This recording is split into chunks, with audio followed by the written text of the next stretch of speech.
quelle est l'anecdote la plus folle que vous pourriez nous raconter? Est-ce que vous avez une histoire qui vous traverse l'esprit? En 2016, donc j'avais à peine un an d'activité, un client, alors pour le coup j'étais commise d'office, alors c'est vrai que je ne l'ai pas dit tout à l'heure, mais j'ai commencé comme ça, au pénal. Et donc un client qui est poursuivi pour séquestration, violence, tout un tas d'infractions, et ce dossier fait l'objet d'une instruction. Ce client, au moment où les policiers arrivent pour perquisitionner son domicile, il se jette par la fenêtre. Oh. Il se défenestre, il habitait au 4e étage. Il se casse une jambe. Qu'une jambe? Une jambe Ça seulement. va. Ça va, il s'en sort plutôt bien. Bon, il se fait opérer, il chope une infection nosocomiale. Il a dû se faire amputer quand même d'une de ses jambes. Ok. Tout ça pour dire que finalement, il est placé en détention provisoire. Le médecin avec qui je suis en contact me dit « Mais maître, j'ai plus les moyens d'assurer les soins de monsieur ».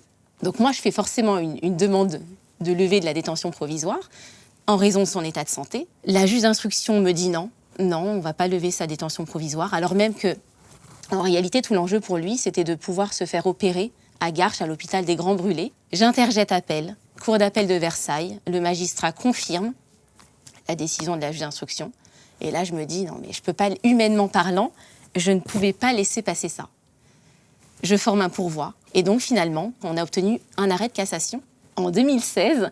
Et j'avoue qu'à ce moment-là, je me suis dit, je suis a priori à ma place, j'ai un impact dans la vie des gens, et donc je continue, quoi. Enfin, c'est vraiment c'était un effet booster que... Je serais passé par toutes les émotions dans ce dossier. Alors, mais vraiment, partout. C'est pas la mienne, mais je vais me l'approprier parce que j'ai pas demandé aux confrères l'autorisation de le citer. C'est un pénaliste qui avait, je crois, même pas 2 semaines de bar quand ça lui arrivait. Il a sa première permanence, garde à vue. Il arrive au commissariat et dans la salle pour être interrogé. Il faut une petite pause dans l'audition. Le policier sort parce que le prévenu a demandé un café. Le policier est gentil, il va lui faire un café. Et mon confrère arrive dans la salle. À ce moment-là, il demande « Est-ce que je peux aller fumer ?» Et le policier dit « Oui, pas de problème. » Mais dans la tête du policier, il va fumer à côté du confrère. Sauf que le confrère, lui, c'est sa première garde à vue. Et donc, le prévenu sort, il traverse le commissariat, là où normalement dans GTA, du coup, t'es déjà à 5 étoiles. Lui, il sort du commissariat et il s'évade. Et il s'est barré. Mais je trouve que ta première garde à vue, qui se résume par une évasion, au final, c'est le même résultat qu'une relax, donc c'est quand même pas mal. Ouais, en fait, c'était un bon résultat, quoi. Au final, il est content du résultat. Mais en fait, en vous entendant, on a quand même des vies incroyables. Ouais. C'est-à-dire on fait des rencontres. Ouais. Il m'arrivait un autre truc incroyable. À une époque, je faisais beaucoup de sport et je donnais des cours de Zumba. Et un jour, je ramène une élève. C'était jour de neige, je me rappelle, parce que c'était une journée spéciale.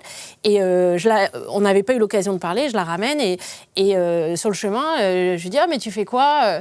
Et elle me dit « Ah, je suis directrice juridique. » Ah ouais, d'accord. Mais alors je lui dis, mais en fait, tu sais, mon vrai métier, je suis avocat, je fais ça pour mes loisirs.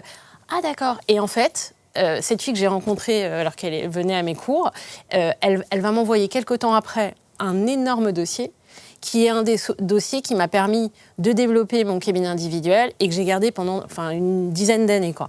Et en fait, on peut sortir dans la rue et tomber sur un client, tomber sur une opportunité. Sur l'imprévisibilité, Vanessa, tu disais qu'on pouvait croiser un client à n'importe quel moment. Je défends un client, je suis commis d'office à la Cour d'appel de Paris pour un client qui a conduit en état d'ivresse en récidive légale, qui avait un dispositif anti-démarrage, qui ne l'a pas respecté et qui donc est renvoyé pour avoir conduit sans le dispositif anti-démarrage.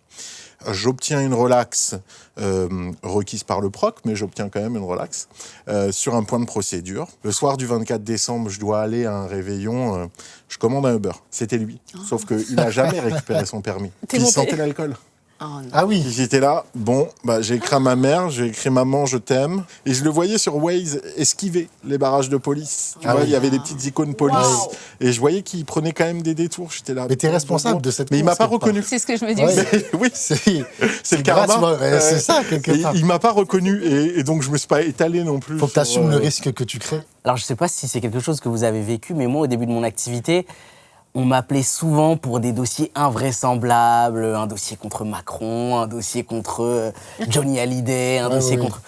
Et un jour, on m'appelle pour un dossier qui paraît en apparence invraisemblables, qui paraissent surtout totalement fictifs. On me dit, en fait, c'est un artiste totalement inconnu qui s'est fait plagier par un artiste très connu, voire peut-être l'artiste francophone le plus connu. Moi, je ne prends pas forcément cet échange téléphonique au sérieux.